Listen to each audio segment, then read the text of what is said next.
Masechet Megillah, Daf Chaf Aleph. Says the Gemara. Hakoreh et ha-Megillah, studying from the third chapter. Chapter 3. Hakoreh et ha-Megillah, Omed ve'yoshev. When you read the Megillah, you can do it both sitting and standing. You don't need to davka stand. We're going to see later on that in regards to Torah, when you read it from a Sefer Torah, you need to be standing. So with the Megillah, you can do it both standing and sitting. Okay. Kara echad, karua shnayim yatsu. You don't need to do a dafka one person. Two people at once can read the Megillah. Even though there's lots of voices and it's disturbing, still, two people together can read the Megillah. Makom shena'agu levarech, yivarech, v'shelo levarech, lo levarech. What does that mean? So a place where the minhag is to make a bracha, before you start reciting the Megillah, you should make a bracha. And in a place where they don't, well, it's not the minhag, not the custom, then you do not need to make a bracha before you read the Megillah. We're going to see in the Gemara that it's not so clear like that. B'sheni or b'chamishi, b'shabos b'mincha, korin shlosha. We do 3 aliyahs. En pochatim men ve'en mosifin alehem. You cannot do less than 3 aliyahs, and you cannot do more than 3 aliyahs. Ve'en maftirin benovi. And we do not do aftar with a navi. Hapoteach ve'achotem b'torah. Somebody who we go up to an aliyah, we say Asher b'chalom b'kol ha'amim. That's the pticha, and then we say at the end Asher natzanu Torah semes achelam tabezachim. That's the ending. That's the chasima. So the pticha and the chasima b'Torah. How do we do it? So it says the Mishnah: Poteach v'chotem b'Torah mevarech lefanea ule'acharei. In the olden days, there were 3 aliyahs. The first person would say the first bracha of the aliyah. Then, when he would finish reading the Torah, he would not say the last bracha. Then the second guy would come up. He wouldn't say not the first or the last bracha. Then the third person, when he came up, he wouldn't say the first bracha, he would say the last bracha. So the first person reading is doing the first bracha, and the last person reading is doing the last bracha. That's what the Mishnah means. בראש חדשים ובחולו של מועד קוראים 4. על ראש חודש and on חול המועד we do 4 aliyahs. אין פוחתים מהן ואין מוסיפים עליהם. We don't do less than 4 and we don't do more than 4. ואין מפתירים בנובי. הפותח והחותם בתורה מברך לפניה ולאחריה. Again, what we said earlier, first guy does the first bracha, the second guy does the last bracha. זה הכלל. כל שיש בו מוסף ואינו יום טוב קוראים 4. Any day that has musaf but isn't a Yom Tov, right? Like Chol HaMoed and Rosh Chodesh, basically. We do 4 aliyahs. B'Yom Tov, Chamisha, 5 aliyahs. B'Yom Kippur, Shisha, 6 aliyahs on Yom Kippur. B'Shabbos, Shiva, and on Shabbos we do 7 aliyahs. En pochatim mehen, aval mosifin alehem. We cannot do less than 5, 6, 7 aliyahs, but we can do more than that. The Gemara is going to ask, you said earlier that you can't do more or less, so what's the change? What happened? Umaftirin banovi. There's haftarah with navi, okay? Like we said earlier, the first guy says the first bracha, and the last guy being the 6th aliyah or 7th aliyah, whichever chag it is, does the last bracha. Says the Gemara, Tana, ma she'en ken b'Torah. These customs of standing and sitting in Kriyas Megillah do not pertain in regards to reading the Torah. When we read the Torah, we do have to do it davka standing. Why? What's the difference between Megillah and Talmud and reading the Torah? Mino hanimile. Omar bavod omar krov ve'ata po amod imadi. God is telling Moshe Rabbeinu to stand with him. So we see that the Torah, when it's being read, it should be done standing. Ve'omar bavod ilmol mikre kosuv yishalom loy ki yochol hakadosh baruch hu be'amida.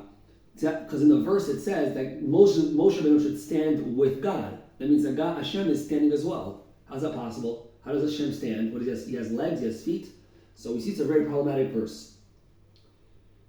Now, obviously, it doesn't mean he actually has feet. We know God has no figure whatsoever.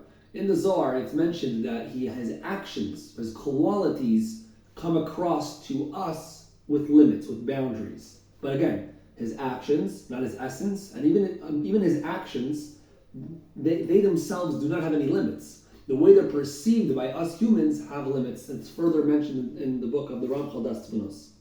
The Amar Bavo, Sorry. Tanu Rabbanan. You have a brisa. Miyemot Moshe v'ad Rabban Gamliel, from the times of Moshe Rabbeinu until Rabban Gamliel, Lo hayu lemedin Torah ela me'umad. The way they would study Torah, guys, was standing. Yeah. No stenders, no sitting, nothing. Standing. This is also the Gemara Bracha says this. When Rabban Gamliel died, then sickness came across the world and they would learn Torah sitting down. That was the kavod, standing. It says one time about Moshe Rabbeinu that he sat in the mountain at Har Sinai for 40 days and 40 nights. So was Moshe Rabbeinu standing or sitting? It's a stira. We have a few answers. We're going to start with the first answer. Amar Rav, Oimed velomed, Yoshev veshoneh. When Moshe Rabbeinu was learning something for the first time, he did it standing. When he was doing Chazara, when he was shoneh, he would do it sitting. Rabbi Chanina Amar, Lo omed velo yoshev, ela shocheh. What does it mean that he was, one time it says he was standing, one time it says he was sitting? It means that he was always shocheh, bent down. Okay, so it's like an in-between. Rabbi Yochanan Amar, En yeshiva ela lashon akava, shnema vatishvu bekadesh yamim rabim. Really, Moshe Rabbeinu was standing. What does it mean that he sat there? He sat there meant that he was chilling there. Right? He was relaxing there, and he spent time there. Not that he was literally sitting. Just it's a way of speech that means he was there for a long amount of time.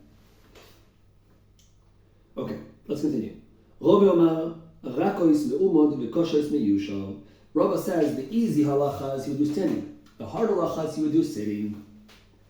Okay? We also know, I heard somebody say that according to science, I don't know if this is true, this is what I heard, that when you sit down, you understand things better than standing up. Your heart rate goes down, your blood pressure goes down, you can focus better and connect better to whatever you're studying. So that makes sense. The Gemara says that anything difficult he would do sitting. Says the Gemara, Kar'a echad kara'u hashnaim yotzu. If two people read the Megillah together, even though there's a lot of voice and it's distracting, you're yotz in the Megillah.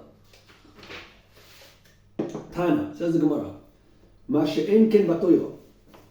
When regards to Torah, when we read the Torah, we do not do it with more than one voice, not two voices.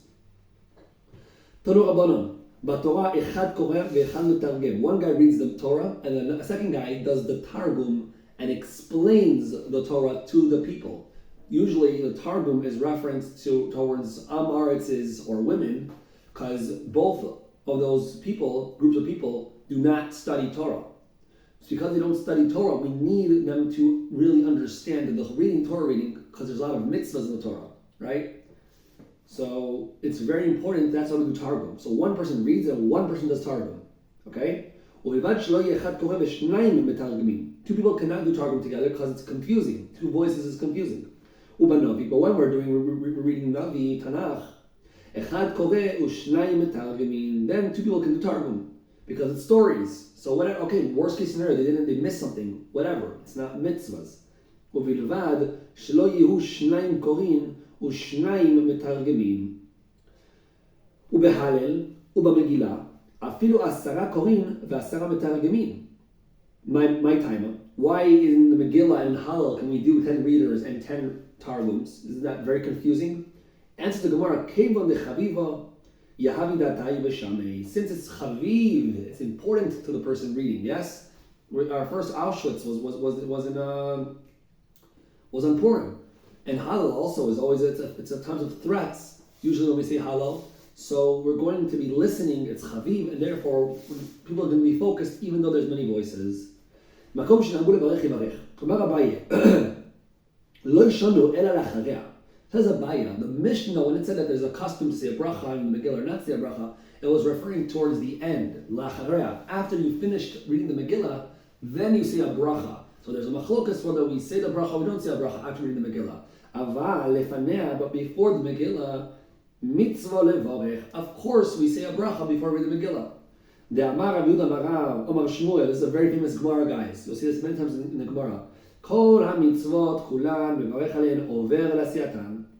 All mitzvahs, whenever we're going to do a mitzvah, we first say a bracha before. Over means before. before asiyatam, before we do the action, we say a bracha. Like tefillin, we say and then we put on the tefillin. Yes? Say with tzitzis, with lulav, sukkah. Ask the Gemara, my mashma the hay over lishna le'akdumehu. How do we know that the word over means before? So the Gemara brings three proofs. First proof, Amar Rav Nachman bar Yitzchok Amar Kara vayaratz Achimaatz derech hakikara vaya'avor et hakushi. So Achimaatz, when you want to tell King David about his son that died, well, actually there were two things to have been said. One was that he won the war, which is a positive statement, and one that his son died, which is a negative. Bottom line is he passed the Kushi, the black messenger. He ran past him. He arrived. He arrived before. He was there before the Kushi. We have a second proof. So we see that avar means before. What bracha does he say before reading the Megillah? Rav Shas mikatrazaya ikla lekamed Ravashi. Ubogich manach. Guys, look at Rashi. Rashi says, what does manach mean? What does mem nun chet? Says Rashi, al mikra megillah, A, okay, B, she'asa nisim, la'avoseinu, v'chule v'chule, and the third bracha is shehechiyanu, that's manach, okay? L'charei mem mevorich. What bracha do we say when we finish reading the Megillah? ברוך אתה השם אלוקינו מלך העולם האל הרב את ריבנו בדן דיננו והלוקים את נקמתנו והנפרע לנו מצרינו והמשלם גמול לכל עובד נפשנו ברוך אתה השם הנפרע לישראל מכל צריהם. That is the Gemara's first pshat, okay? Rav Amar Ho'el Mashiach. He goes against it. He says, no, we don't say Hashem הנפרע לישראל מכל צריהם. We say Ho'el Mashiach. He's cholak on this opinion. Amar Rav Pope Hilkoch, since there's a machlokas between Rav and the Gemara on how to say exactly the last line of the bracha, nimrinu hilkoch nimrinu letaravayu. We say both of them. We do both brachas. How? Baruch Hashem hanifra liYisrael mikol tzavayim. Then we add in Rava's piece. El Moshiach. Says the Gemara. B'sheni v'chamishi b'Shabbos b'mincha koirin shloisha. I mean, hanin shloisha connected me. Why do we do three aliyahs, guys? Why do we do three aliyahs? You ever ask that question? In a minyan, why today, this morning, did I have to hear three aliyahs in Torah reading? Why? Why three? Amar Avasi keneged Torah nevi'im uktuvim. Rob Amar keneged kohanim levim v'Yisraelim. Those are the two opinions. Ask the Gemara, El Odetani Rav Shimi, en pochatim yud psukim b'da knesset. So now we have another halacha. Whenever we open the Torah to read, you have to read at least 10 psukim. Between the three people, they have to reach 10 psukim minimum. Why? And Vaidaber Olim in a medium. Hanya Solo connected me. What is the point of these 10 psukim? Why do we say 10 psukim? We say the 10 psukim against the 10 batlanim, the people who are mevatel melacha in order to stand on Torah all day. We say the 10 psukim against those 10 men. Then there's a machlokas whether we go rest this part. Rabbi Yochanan Amar, the fourth opinion is keneged asara ma'amarot shebahen nivra ha'olam. Yeah, V'amar Hashem hi'or, all the vayomers in the Torah. All the vayomers in Ma'aseh Bereshis that God did when He created the world in 7 days. Haininu, vayomer de Bereshis. If we're going to say the Vayomers or the Vayomers of Ma'aseh Bereshis is only 9. If you open the Chumash and you count, there's only going to be 9 times mentioned the word Vayomer. What's the 10th? It says the Gemara, big Chiddush, Bereshis, Nami Ma'amaru. The word Bereshis is also happened with God's speech. Ma'amar. Ma'amar means speech. Dichtiv, B'dvar Hashem Shamayim Na'asu V'roch B'kol Tzva'am. So that's the 10th. Amar Rove. ראשון שקרא ד' משובח, שני שקרא ד' משובח, שלישי שקרא ד' משובח. Rava says, if we have 3 men do the aliyahs, the 3 men together have to do 10 psukim. So the first man, if he does 4 psukim, he did a great job. It's very, very good. The second man, if the first guy did only 3 and the second guy did 4, also did a good job. And if the first 2 did 3 and the third guy does 4, is also good. Doing the fourth bracha is adding another pasuk is meshubach. It's good. Now, how do we know that the first guy does this? He's Meshubach. We see, it says in the Mishnah Mishkalim, B'shalosh kupot shel shalosh sehin. There were 3 kupot, 3 different places where we would place our shkalim in for the mizbeach, for the Beis Hamikdash, so that the Beis Hamikdash would have money to sustain itself. There are 3 different kupot, 3 different boxes. Okay? Each box was shalosh se'im, it's a measurement. Shebahen tormin talishka. Abad. So the first box that was donated by the first group of people was with a letter Aleph on it. The second box that was donated by the second group of people was with a bet, and the third group was Gimel. Why does it matter? Why do we need to know who gave first and who gave second, who gave third? To know whichever money was used, was donated first, that's the money that should be picked first to do the sacrifices. Why? There's a mitzvah in the first person to do the mitzvah, start from the first person. That's why also in Torah reading, the first guy gets an aliyah. It's good for him to, since he ran and he's going to get the aliyah first, or if he's a Kohen, he's also Meshubach. That's why he should be honored with doing Daled Psukim.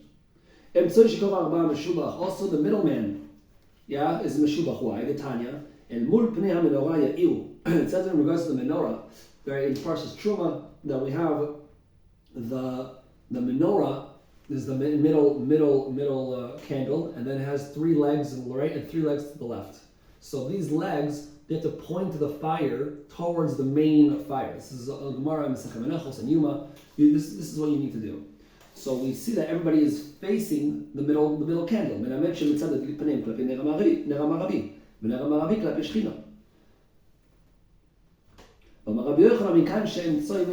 is how we see that the middleman is also something that's located in the middle is also meshubach, and that's why a person who gets the second aliyah should do Daled Psukim. So it's meshubach.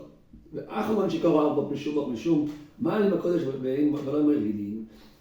third person who does the aliyah, he should also do Daled, since there's a klal that we always go up in kedusha, right? Like for example, we put on in the morning, we put on our talis first, our tzitzis and our talis first, and then we put on tefillin. We want to go up in levels. So the first 2 did 3 psukim. It's nice that the third person do a 4th pasuk. Says the Gemara.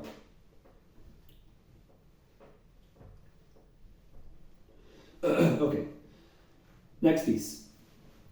Rav Papa ita lebeit kanishta da'avi goyver. Rav Papa went to this shul. V'kara rishon arba'a v'shabchi Rav Papa. Rav Papa was proud of him. En pochatim men ve'en mosifim. Says the Gemara. We do not do less than 3 aliyahs. We don't do more than 3 aliyahs. Tana. Hapoteach mevarech lefanea. The first guy who gets the first aliyah, he says the first bracha. And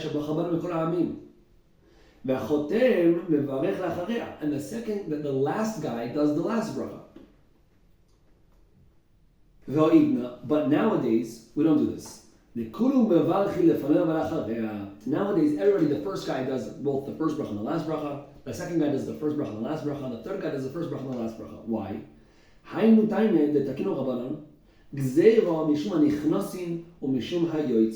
does that mean? What is nichnasim and what is yotzim? So guys, I want you to follow with me the Rashi. I'm going to read to you the Rashi and explain. It says Rashi, mishum ha-nichnasim. She'im yikanes adam lebet ha-knesset. If somebody's going to enter the shul, achar sheberech rishon. So the first guy's already done his aliyah. The second, so if you enter shul late, you enter shul late, and the first guy's already done his aliyah, right? You're not going to hear. So the second guy who gets an aliyah, you're not going to hear him make any bracha because the first guy did the first bracha. So what are you going to say? What are you going to tell yourself? Yomar, en bracha b'Torah lefanea. You're going to assume that there's no such thing as a bracha before Torah reading. That's a big problem. There's a halacha, the Gemara Brachos Daf Chaf says we do a raisa. It's a bracha d'oraisa, birkas Torah d'oraisa. You need to make a bracha before you learn Torah. Now, what does it mean? Mishum hayotzim. Says Rashi. Look at Rashi, guys. Mishum hayotzim says Rashi. V'lo shamu et hachotem mevarech lacharei. The people that did not hear the last guy say the last bracha because they left early. Ve'arishonim lo berchu. What is going to say? Yomu hayotzim en bracha b'Torah lacharei.